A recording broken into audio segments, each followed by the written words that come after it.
নমস্কার বন্ধুরা, রিঙ্কু রান্নাঘরে। আজ দেখুন বাজার থেকে কত চিতি কাঁকড়া নিয়ে এসছে। তো এই চিতি কাঁকড়া আমি কেটে ভালো করে ধুয়ে নিয়েছি। তো আজকের এই চিতি কাঁকড়ারই রেসিপি করব। তো আপনারা দেখুন, আশা করছি ভালো লাগবে। আর চিতি কাঁকড়াটার সঙ্গে আমি কী রাখছি সবজি দেখুন।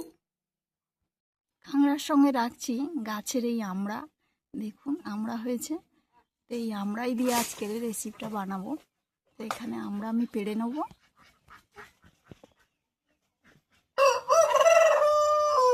আর আমার মরগগুলো দেখুন, এখানে আমি মুরগি পুষেছি। তো মুরগিগুলো কেমন ডাকছে, মরগ ডাকছে। এই আমার এখানে মরগ আছে। তো এখানে আমরা দেখুন কীরকম হয়েছে। এই আমরা আমি পাচ্ছি।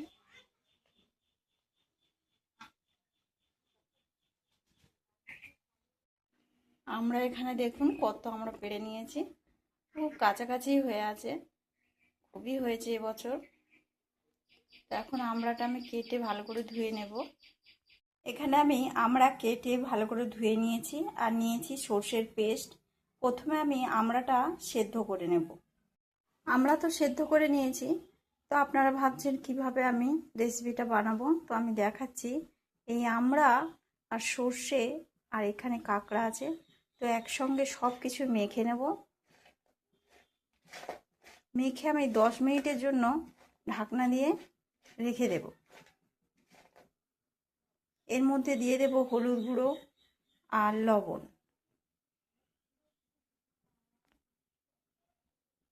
তেলের মধ্যে দিয়ে দিলাম ফোড়ন। আর এখানে কাঁকড়ার লবণ আর হলুদ মাখিয়ে রেখে দিয়েছিলাম 10 মিনিটের জন্য, সেটাই আমি এখন দিয়ে দিচ্ছি। তেলের মধ্যে কাঁকড়া আর আমড়াটা ভালো করে আমি ভেজে নিয়েছি। তো এখন দিয়ে দেব জল। আমি যে আমড়াটা সেদ্ধ করেছিলাম সেই জলটাই দিয়ে দিচ্ছি।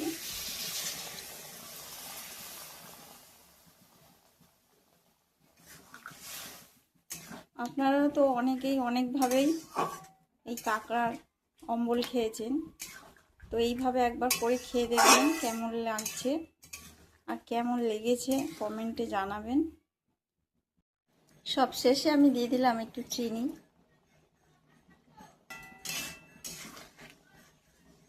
তো এখানে চিতি কাঁকড়ার অম্বল তো হয়ে গেল। তো এই গরমকালে অম্বলই খেতে ভাত দিয়ে খুব ভালো লাগবে। তো ওদিকে দাদু বলছে এই অম্বলই আমার খুবই পছন্দ, আজকের করেছি, আজকে দুটো ভাত খাবো। তো এই পর্যন্ত আমার ভিডিওটি। আপনাদের যদি ভালো লাগে একটু লাইক, কমেন্ট, শেয়ার, সাবস্ক্রাইব করবেন।